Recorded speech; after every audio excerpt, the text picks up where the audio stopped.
뒤 옆 사람과 인사 나눕니다. 여호와 샬롬.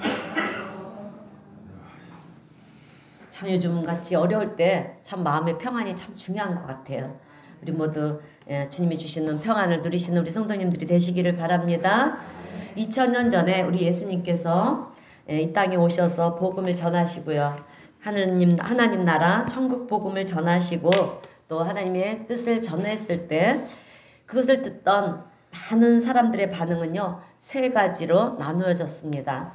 그래서 예수님의 말씀을 들으면서 그 말씀을 끝까지 붙잡고 자기의 생명이 다하는 날까지 예수 그리스도의 말씀을 의지하면서 진리의 말씀을 붙들고요 사는 사람들이 있었고요. 또 처음에는 말씀을 받아들였지만 사람들이 있었지만 시간이 지남에 따라서 그 말씀을 버리고 다시 세상으로 나간 사람들도 많이 있었습니다. 그리고 처음부터 예수 그리스도의 말씀이나 또 천국 복음에 대해서는 관심도 없는 그런 무관심한 사람도 있었던 것을 우리는 성경을 통해서 볼 수가 있어요. 오늘 본문의 주인공은 사도 바울은요, 처음에는 우리가 잘 알다시피 예수를 그렇게 부인했던 사람이었지만 예수님을 만남으로 인해서 그 예수님의 말씀을 마음에 새기고요. 또 그리고 평생을 끝까지 나중에 순교하는 자리에까지 예수님을 증거하다가 생을 마감했던 사람이 바로 사도 바울이었습니다. 그런데 사도 바울은 3차 전도 여행을 하면서 1차 전도 여행, 2차 전도 여행, 그리고 3차 전도 여행을 하면서 다니다가 이제 마지막으로 그렇게 예루살렘으로 오게 되는데요. 그때 사도 바울은 어떤 예언의 말씀을 통해서 자신이 예루살렘에 오게 되면 잡힐 것이다, 감옥에 갇힐 것이다 라고 하는 것을 알고 있었어요.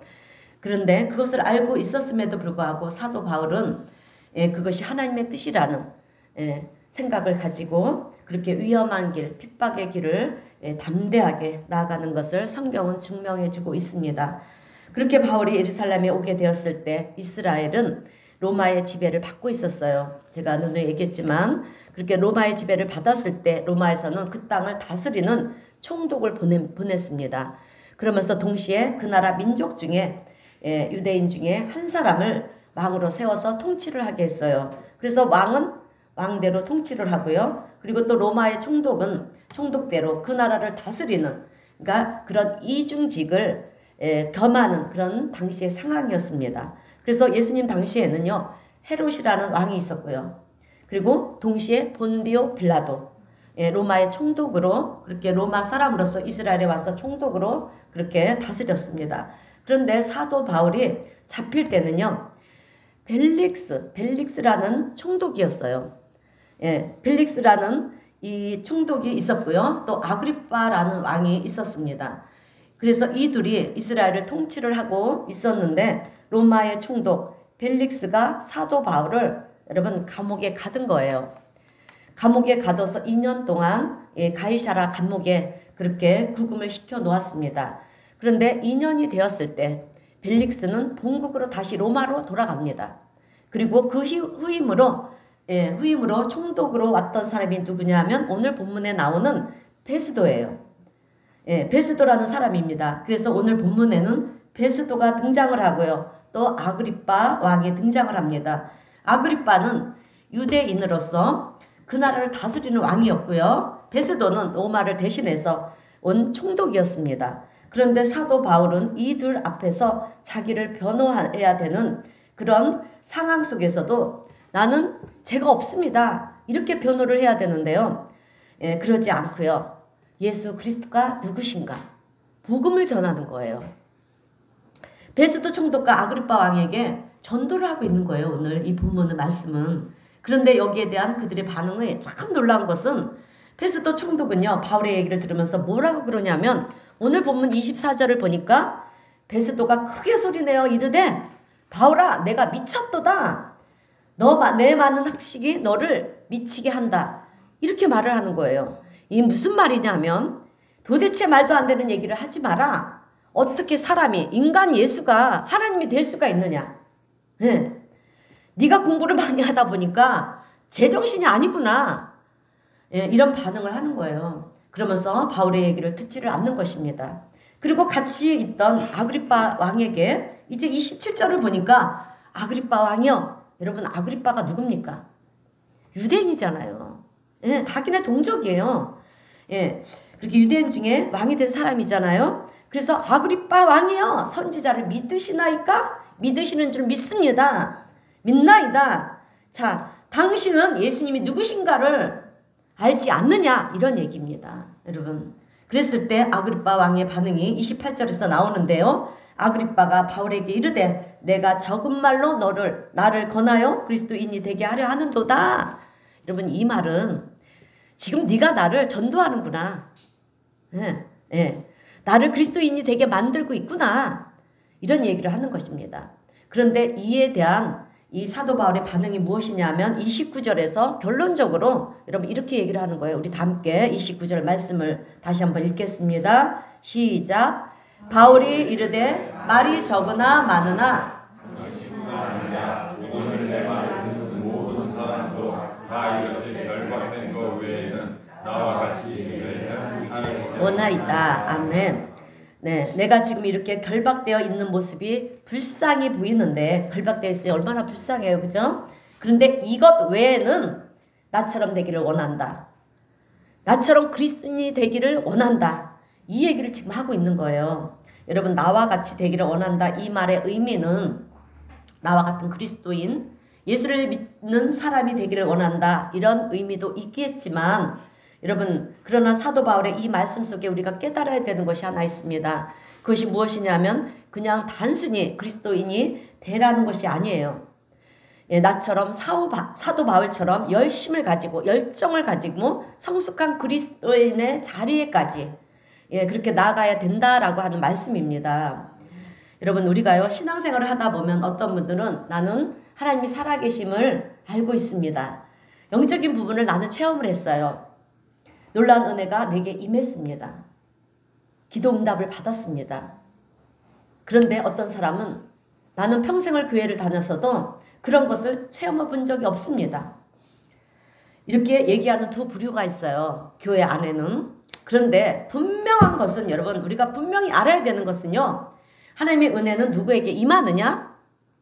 여러분 누구에게 임할 것 같습니까? 열심히 있는 자에게 임한다라고 하는 거예요. 제 말씀이 아니에요. 오늘 잠언서 8장 17절 말씀도 보게 되면 어떻게 우리 함께 읽어보겠습니다. 시작. 나를 간절히 찾는 자가 나를 만나리라. 우리 하나님이 말씀하셨어요. 하나님이 간절히 찾을 때 만난대요. 여러분 만나면 우리의 모든 문제가 해결이 됩니다. 자 여러분 하나님의 은혜는요 어떤 사람에게 임하느냐?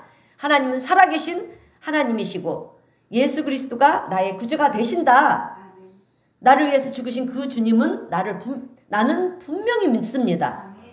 세상 누가 뭐라고 그래도 나는 하나님을 믿습니다.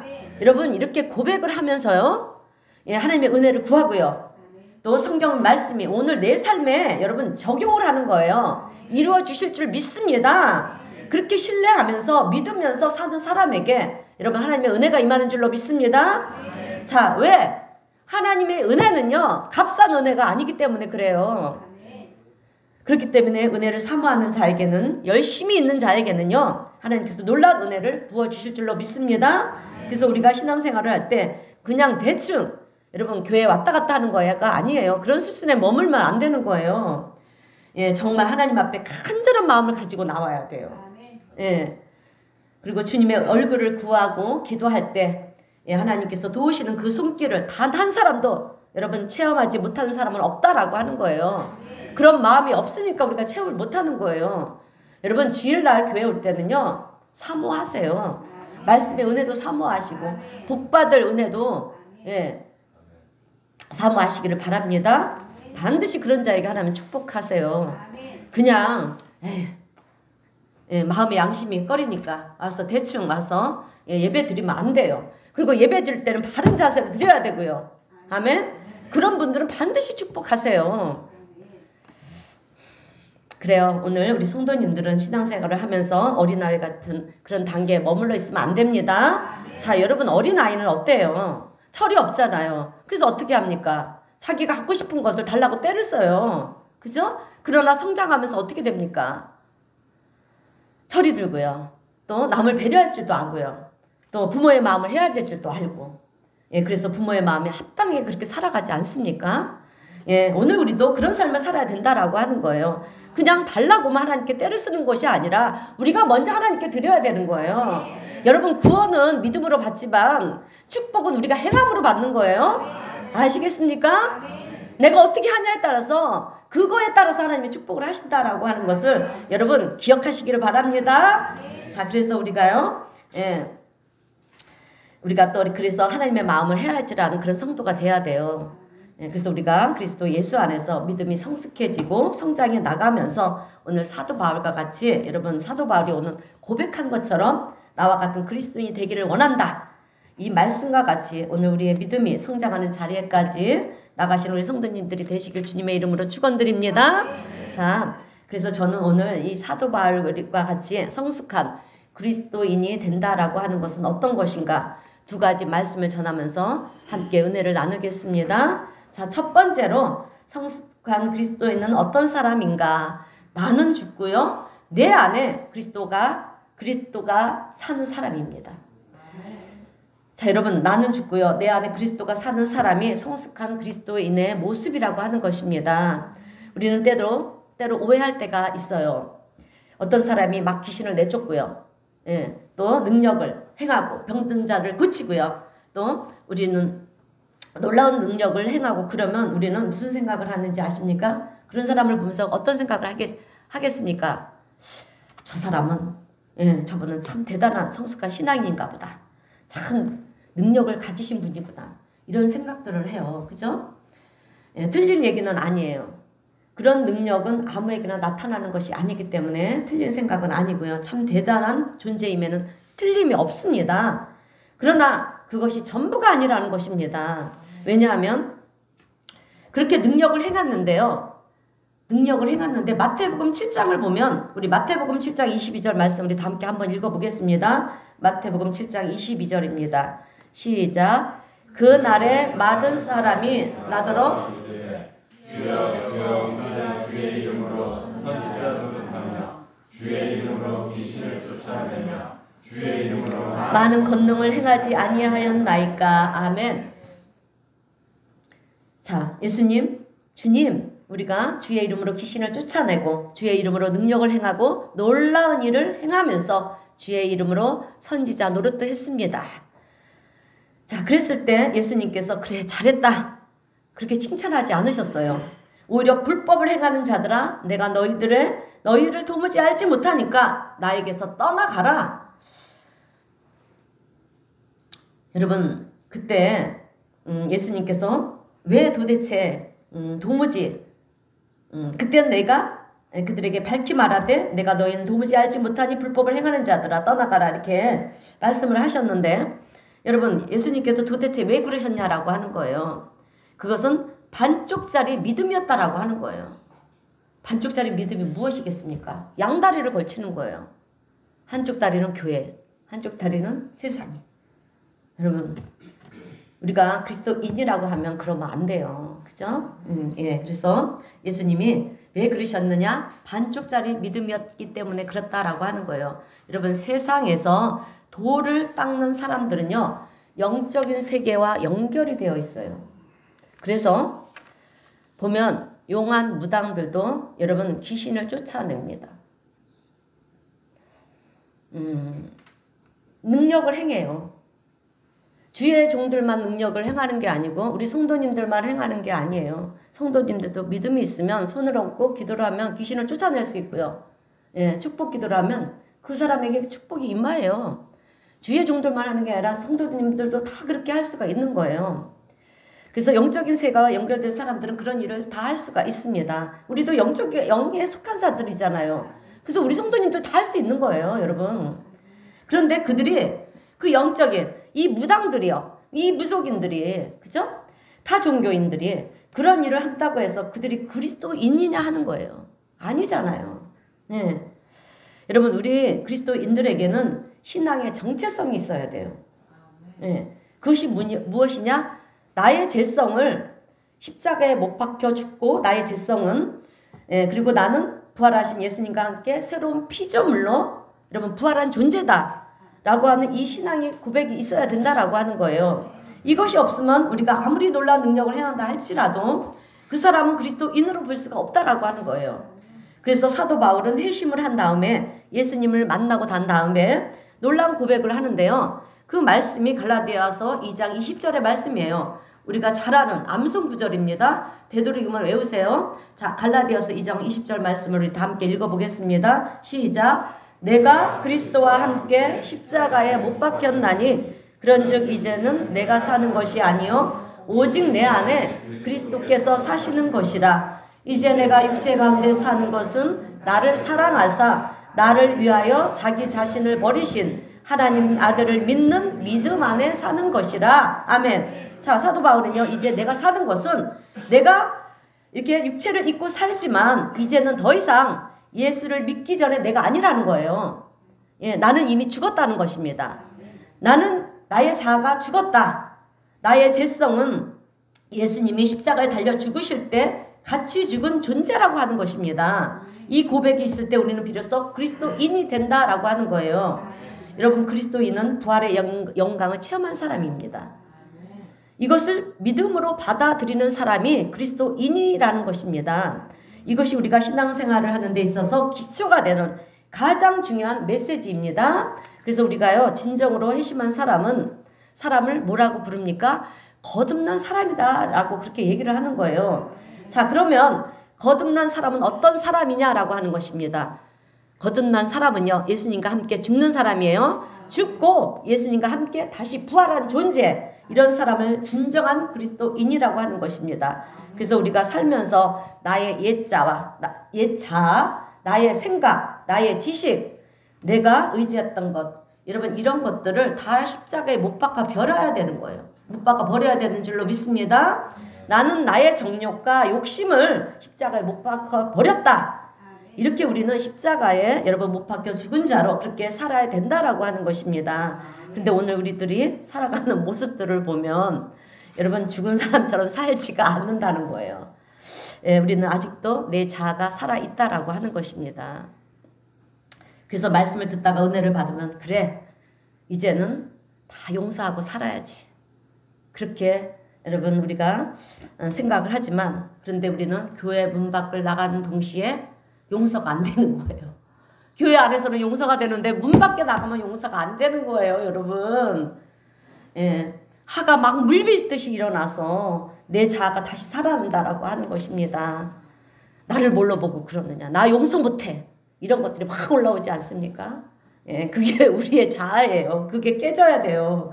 우리는 그런 것을 통해서 내 자아가 아직도 거듭나려면 멀었구나, 이거를 깨달으면서 자꾸 변화가 돼야 돼요, 여러분. 내가 이제는 사랑하며 살아야지. 그런데 사랑이 안 되는 거예요. 내가 이제 다 품으면서 용서하고 사랑하며 살아야지. 그런데 집에 가서 정작 내 가족도 사랑하지 못한다라고 하는 것입니다. 이제는 내가 나만 자랑하지 않고 우리 예수님을 자랑하면서 살아야지. 그런데 얘기를 하다 보면 예수님은 온데간도 없고 어느 순간 또 내 자랑만 늘어놓고 있다라고 하는 거예요. 여러분, 이것은 아직도 내 자아가 살아있다라고 하는 증거입니다. 자, 여러분, 죽은 사람의 특징이 뭔지 아십니까? 죽은 사람은요, 절대로 자기 자랑을 하지 않습니다. 누워만 있어요. 누가 나를 조롱해도 반응하지 않아요, 여러분. 그죠? 걷어차도 일어나지 않습니다. 이것이 죽은 자의 모습이에요. 이렇게 우리가 세상에 대해서 죽은 자가 돼야 되는데 우리는 그렇지 못하다라고 하는 것입니다. 여러분, 죽은 자는요, 죽은 자 앞에다가 아무리 맛있는 음식을 차려놓고요, 차려놓는다 해도 그 음식의 냄새가 좋다고 벌떡 일어나지 않아요. 그런데 우리는 세상 어떤 유혹이 오면 자다가도 벌떡 일어난다라고 하는 것입니다. 그죠? 세상 유혹이 오면은요, 잠도 안 와요. 그 생각에 빠져 있다 보면 잠도 못 자요.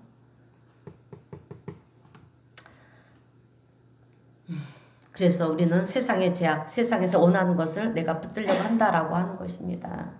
누가 나를 조롱하면 우리는 어떻게 합니까? 억울하다, 원통하다 하면서 하나님, 왜 내가 이런 소리를 들으면서 살아야 됩니까? 그죠? 그렇게 가슴을 치면서 난리를 치지 않습니까? 여러분, 부활의 영광은요, 한번 생각해 보세요. 누가 얻을 수 있는지.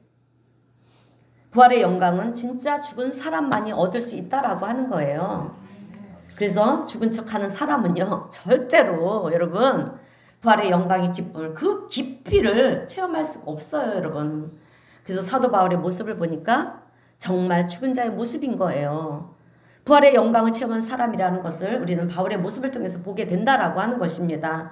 여러분, 사도 바울은 어떤 사람이었냐면 누구보다도 다혈질한 사람이었어요. 아주 성질이 급했고요. 아주 못됐었어요. 예. 그리고 정의감에 불타던 사람이었고요. 그리고 열심히 대단했던 사람이에요. 우리 김남성도 웃어요. 본인이 그랬어요? 자, 그래요, 여러분.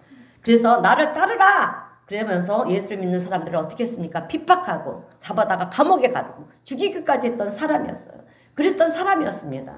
그랬던 그가 예수님을 만나고 회심을 했어요, 여러분. 그리고 나는 지금까지 살아온 자기의 삶을 뒤돌아보니까 얼마나 엉망진창의 삶을 살았는지 모르는 거예요. 그래서 예전에는 자기의 삶을 자랑했던 사도 바울이 이제는 부끄러운 인생을 살아갑니다. 그리고 디모데 전서 1장 15절에서 뭐라고 고백을 하냐면 내가 죄인 중에 개순이라. 여러분, 어떻게 이런 고백을 할 수가 있습니까? 이런 고백을 했다는 것은요, 실제로 하나님 앞에 자기가 죄인임을 절감했다라고 하는 거예요. 그래서 내가 정말 벌레만도 못한 그런 나쁜 사람이었구나. 죄인 중에 개수였구나. 괴물이었구나. 이것이 이렇게 고백을 한 것입니다. 하나님의 은혜 빛 아래 나를 보니까 나의 죄성이 얼마나 대단한지. 도대체 이런 내가 누구를 정죄한단 말인가. 그동안 정죄한 삶을 살았잖아요. 자기의 죄도 모르고. 그래서 우리는요, 여러분, 신앙생활을 하다가 내가 죄인이라는 것을 깨닫게 되면 우리 또한 그 누구를 향해서 손가락질을 할 수가 없다라고 하는 거예요. 내 죄가 십자가에 못 박아 죽고 하나님 은혜 가운데 내가 죽고요, 부활했다라는 것을 우리가 안다라고 하면 여러분, 우리는 새로운 인생을 살아갈 수밖에 없다라고 하는 것입니다. 그래서 남을 정죄했던 그 목소리가 이제는 칭찬을 해주고요, 격려해주는 말로 바뀌게 되는 것입니다. 늘 내가 잘났다고 그렇게 얘기했던 사람도요, 이제는 남을 높여주고요, 또 세워주는 그런 삶을 살게 된다라고 하는 것입니다.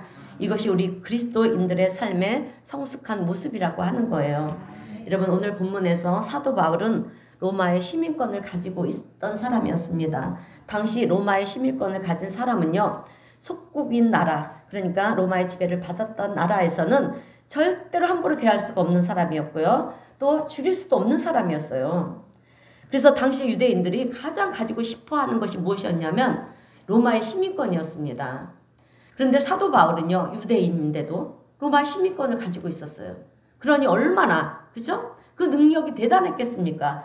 그의 가정의 배경도 살펴보면 그 집안이 배경이며, 그리고 또 교육이며 학식이며, 그리고 재산이며 모든 것이 남이 부러워할 만큼 남부럽지 않은 그런 삶을 살았던 사람이 바로 사도 바울이었습니다.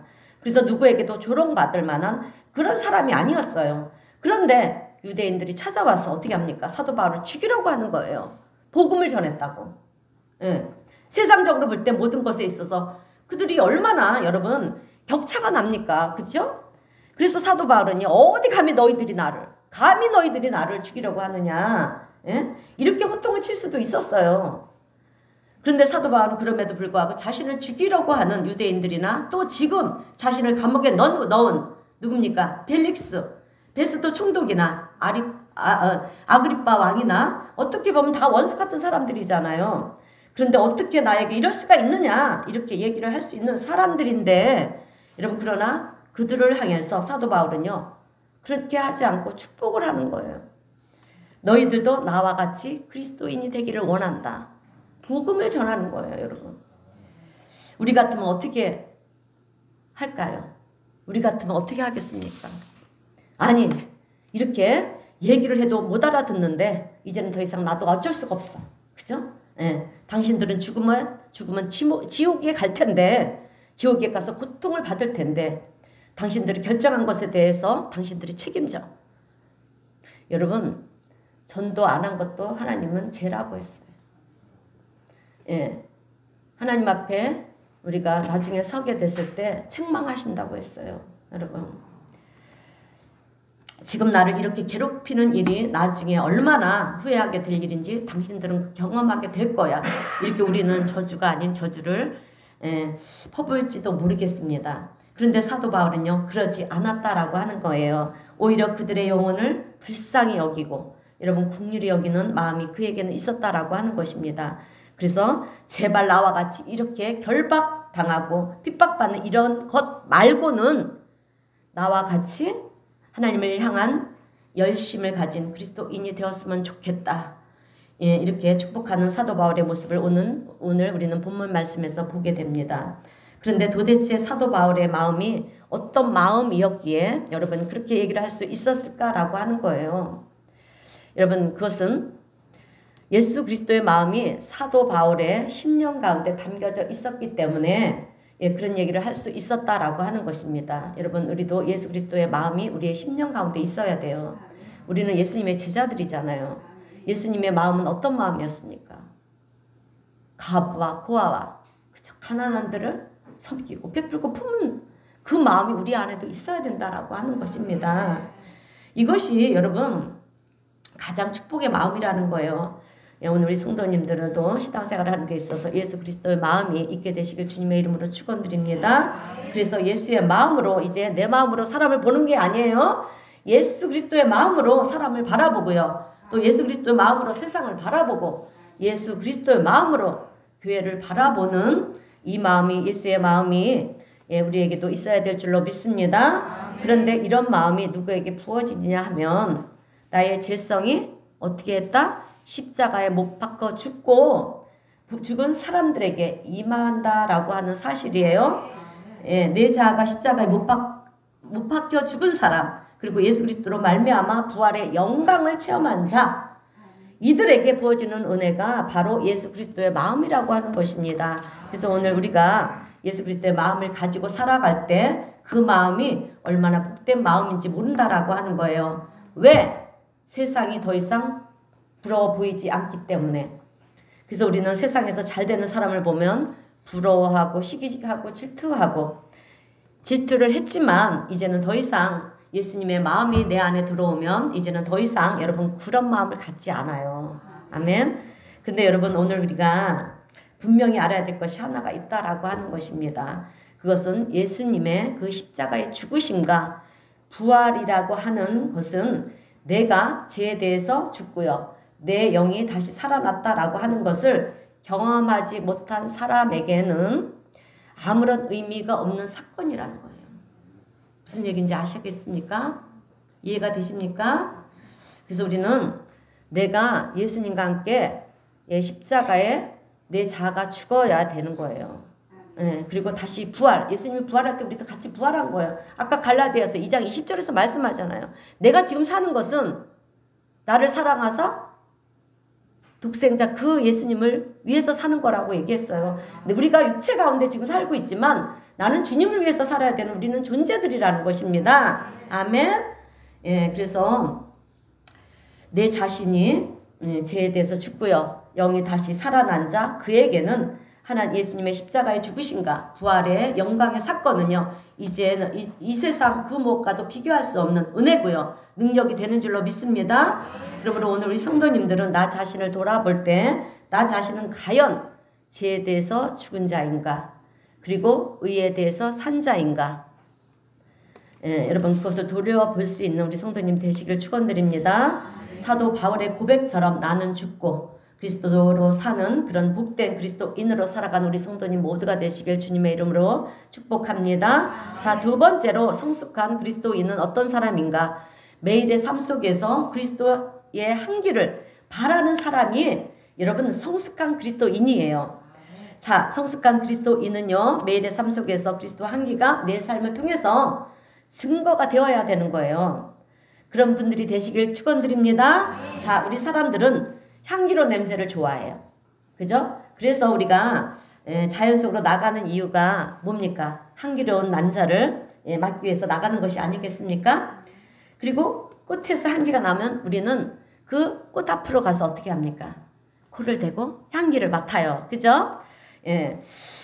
그래서 사람은 그 향기를 아주 지니기 위해서 어떻게 합니까? 향수를 만들어서, 그죠? 몸에 뿌리기도 하고, 그렇게 향기로운 곳을 찾아다닌다라고 하는 거예요. 그런데 이 향기라고 하는 것은 여러분 우리가 후각으로만 즐기는 그런 종류만 있는 게 아니에요. 우리 인생에 있어도 향기가 있습니다. 삶의 향기가 있고요. 지혜의 향기가 있고요. 인품의 향기가 있고요. 성품의 향기가 있습니다. 예. 그래서 삶의 향기라는 것이 있다라고 하는 거예요. 그래서 우리는 인생을 살아가면서 그런 삶의 향기를 바라는 사람들이 되어야 한다라고 하는 것입니다. 그래서 우리 주변에도 보게 되면 어떻습니까? 지혜의 향기가 있고요. 성품의 향기, 그죠? 인품의 향기가 있는 사람들, 있는 분들 주변에는 사람들이 많이 있어요. 그죠? 많이 몰려 들어와요. 예. 사람들은 그런 사람들의 옆으로 가는 것을 좋아하고요. 그들과 어울리는 것을 좋아한다라고 하는 거예요. 우리도 그렇지 않습니까? 그죠? 예. 근데 여러분, 진짜 꽃은요, 향기가 있어요. 진짜 꽃은. 그러나 그림의 꽃은 향기가 없어요. 인조꽃도 향기가 없어요. 마찬가지라는 거예요. 내가 진짜 그리스도인이라고 하면 내 삶 속에 그리스도의 향기가 나야 된다라고 하는 것입니다. 그래서 그리스도의 향기가 내 삶을 통해서 드러난다고 하는 것은 내가 그리스도인이라고 하는 증거라고 하는 거예요. 그런데 여러분 세상에 보면 예수를 안 믿는 사람도요. 안 믿어도 그들의 삶 속에서 이 향기가 나는 삶의 향기가 나는 사람들이 있어요. 그리스도인이 아닌 타 종교인인데도 불구하고 도덕적이고 윤리적이고 그리고 선을 행하면서 바르게 살아간다라고 하는 것입니다. 그런데 하물며 우리가 그리스도인이라고 하면서 어떻게 그들보다 못한 삶을 살아가야 되느냐라고 하는 거예요. 예, 우리가 정말 그리스도인이라고 하면 그런 것은 기본적으로 세상 사람들보다 한 수 위인 삶을 살아야 된다라고 하는 거예요. 예, 그런데요, 사람의 이 삶의 향기를 드러낸다라고 하는 것은 여러분 어려운 것이 아니에요. 돈이 없어도 할 수가 있는 거예요, 여러분. 그것이 무엇인지 아십니까? 따뜻한 미소면 되는 거예요. 여러분 따뜻한 격려의 말 한마디면 되는 거예요. 어렵고 힘든 상황 속에서도 남을 배려할 줄 아는 마음, 섬겨줄 줄 아는 여러분 그런 마음을 갖는 것입니다.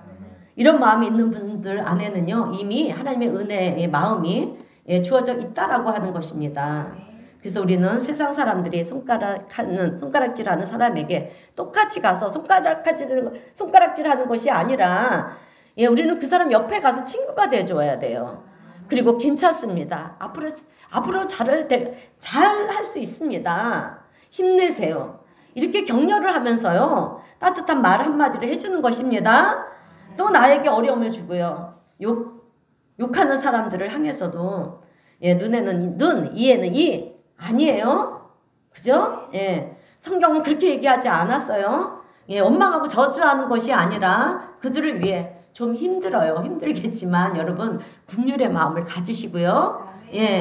마음을 가지시고 여러분 그들을 위해서 오히려 기도를 해주는 사람이 되어야 한다라고 하는 거예요. 왜? 그래야만 되느냐? 여러분 이것이 바로 그리스도의 마음을 가진 하나님의 은혜의 마음을 가진 여러분 그리스도인이기 때문에 이 내 삶의 향기를 드러내는 모습이기 때문에 그렇다라고 하는 것입니다. 오늘 사도 바울의 모습이 바로 그런 사람의 모습이었어요. 그래서 그래서 사도 바울의 모습은 진정 그리스도의 향기를 바라는 모습이었고요. 또 내가 참 그리스도인이라고 그렇게 증거를 보여주는 모습이었다라고 하는 것입니다. 그런데 목사님, 나도 먹고 살기 힘들어 죽겠는데 얼마나 힘든지 모르는데 그런데 그런 일까지 하라고 그러십니까? 그러면 내가 어떻게 삽니까? 여러분, 내가 사는 삶이 힘들기 때문에 격려하고 배려하는 마음을 가지라는 거예요. 그러면 내 힘든 삶이 힘들지 않기 때문에 그렇습니다. 세상이 강팍하고 힘들기 때문에 내가 오히려 베풀고요. 나누고 웃어주고 감사하는 마음을 갖게 되면은요. 그 마음으로 인해서 내 삶의 그 힘든 부분을 우리는 극복하고 넘어가는 삶을 살 수가 있다라고 하는 것입니다. 여러분 이해가 되셨습니까? 이렇게 말씀 울컥하는지 모르겠어요. 요즘 우리의 삶이 얼마나 어렵습니까? 자, 그래요. 그래서 우리가 하나님의 은혜를 구하는 것은 그런 거예요, 여러분. 하나님, 내가 세상 사람들보다 더 많이 가져야 되겠습니다. 하나님, 내가 더 높아져야 되겠습니다. 이것이 아니에요, 여러분. 예, 우리가 하나님께 구하는 은혜는 하나님께로부터 주어지는 그리스도의 마음이에요. 그 마음이 있으면은요, 우리의 마음이 평강이 찾아옵니다. 나 부러워할 게 하나도 없어요. 예, 그리고 예수의 그리스도의 마음이고요, 넉넉한 마음이고, 그럴 때 슬픔 속에서도 우리는 노래할 수가 있는 거예요. 그런 마음이 주어지면은요, 지금의 내 형편과 처지가 어떻다 할지라도 거기에 우리는 좌절하거나, 예, 넘어지지 않고 오히려 넘어진 자들을요, 우리가 일으켜 세워주고요. 또 세상의 빛과 소금의 사명을 감당해 나가며 살아가는 진정한 그리스도인의 삶을 살게 된다라고 하는 것입니다. 그래서 오늘 우리에게는 무엇이 있어야 되느냐? 부활하신 주님이 나와 함께 하신다는 이 믿음이 있어야 된다라고 하는 거예요. 예, 그 믿음이 있을 때 우리는 웃을 수 있는 상황에서도 예, 웃을 수 없는 상황에서도 웃을 수 있고요. 또 예, 그리고 노래를 부를 수 없는 상황에서도 우리는 하나님을 찬송할 수가 있다라고 하는 거예요. 나보다 더 많은 것을 가진 사람을 만난다 할지라도 우리가 그들을 부러워하는 것이 아니라 시기 질투하는 것이 아니라 여러분 그들이 더 잘 되도록 예, 기도를 해줄 수가 있는 거예요. 이것이 예수 그리스도의 마음을 소유한 그리스도인들만이 여러분 할 수 있는 놀라운 특권이라고 하는 것입니다. 이런 넉넉한 마음을 가지신 우리 성도님들이 되시기를 축원드립니다. 근데 오늘 우리는 너무 조급해하면 살아간다라고 하는 것입니다. 여러분 왜 조급해 하십니까? 더 가지지를 못해서입니까? 더 높아지지를 못해서입니까? 여러분 우리에게 하나님이 나와 함께 하신다는 믿음이 있다면 우리는 조급해할 이유가 없어요. 믿음이 없으니까 조급해하고 발을 동동 구르는 거예요. 기다리세요. 하나님의 손길이 나와 함께 하시고 여러분 나를 붙들고 계신다는 것을 내가 믿는다라고 하면 우리가 더 이상 조급할 이유가 없다라고 하는 것입니다. 왜? 하나님의 뜻에 따라 우리의 모든 것들을 이루어 주시기 때문에 내 때에 맞추지 마세요. 내 뜻에 맞추지 마세요. 내가 이만큼 하나님을 섬기고 믿었는데 왜 안 주시냐 이러지 마세요. 여러분 하나님의 축복은 하나님 때에 이루어집니다. 반드시 이루어져요. 우리 경험했잖아요. 경험하고 계시는 분도 계시고요. 앞으로 경험할 분들이 반드시 지금 이 자리에 있습니다. 그러니까 절대로 낙심하지 마세요. 왜 낙심하십니까? 여러분 하나님은 물론 하나님 성전에 올 때 예물을 가지고 오는 예, 그 믿음도 보시지만 여러분 거기에 주눅들지 마세요. 하나님은요 우리의 마음을 보시는 거예요. 지금은 내가 없어서 못 드려도 나중에 하나님이 축복해주면 그때 많이 드리면 되잖아요. 왜 물질 갖고 시험 들어서 교회를 나오니 안 나오니 그런 얘기를 하십니까? 절대로 그러면 안 돼요. 예, 그런 지금 상황이 있는 분들은요 지금 축복이 임하고 있는 상황이에요. 왜? 마귀들이 방해를 하는 거예요. 그 축복 못 받게 하려고. 아셨습니까? 반드시 예, 마귀의 그 농락에 시험 들지 마시기를 바랍니다. 조급해하지 마세요. 반드시 하나님 때 하나님의 뜻에 따라 여러분들의 소원, 여러분들의 간구 들어주실 줄로 믿습니다. 자, 오늘 우리 성도님들은 살아계신 하나님을 믿으십니까? 자, 사망 권세를 깨뜨리시고 부활하신 우리 주님 예수님을 믿으십니까? 그 주님이 나와 함께 하시는 참 좋으신 하나님이시라는 것도 믿으십니까? 그렇다면 오늘 우리 성도님들은 매일의 삶 속에서 기쁨 가운데 감사와 찬송의 고백을 우리 하나님께 올려드리고요. 또 세상을 향해서는 밝은 미소를 전할 수 있는 그래서 예수 함께 날리는 정말 성숙한 그리스도인들이 되시기를 주님의 이름으로 축원드립니다. 네, 기도하겠습니다.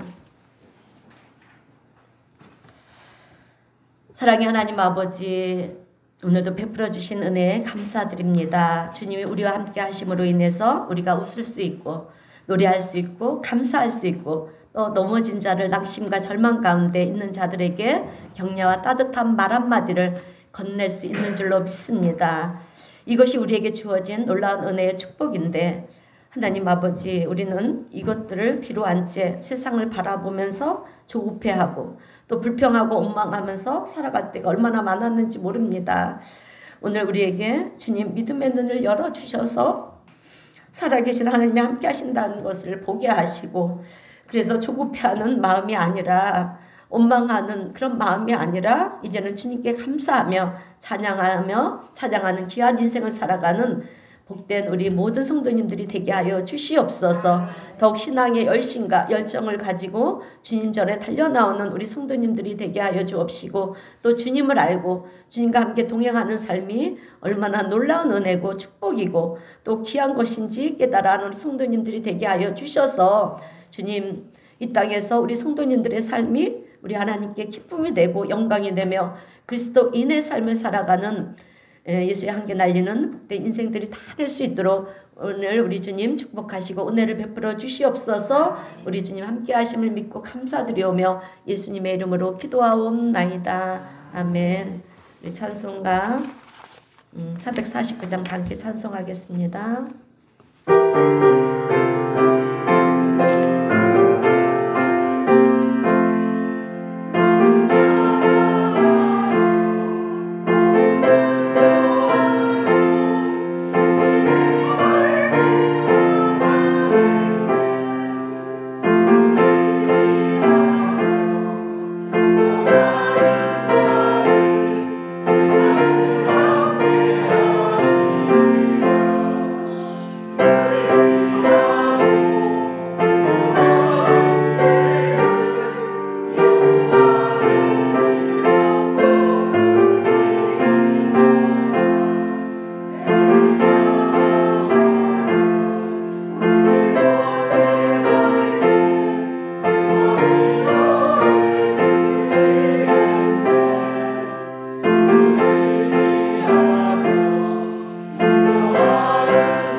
기도하겠습니다.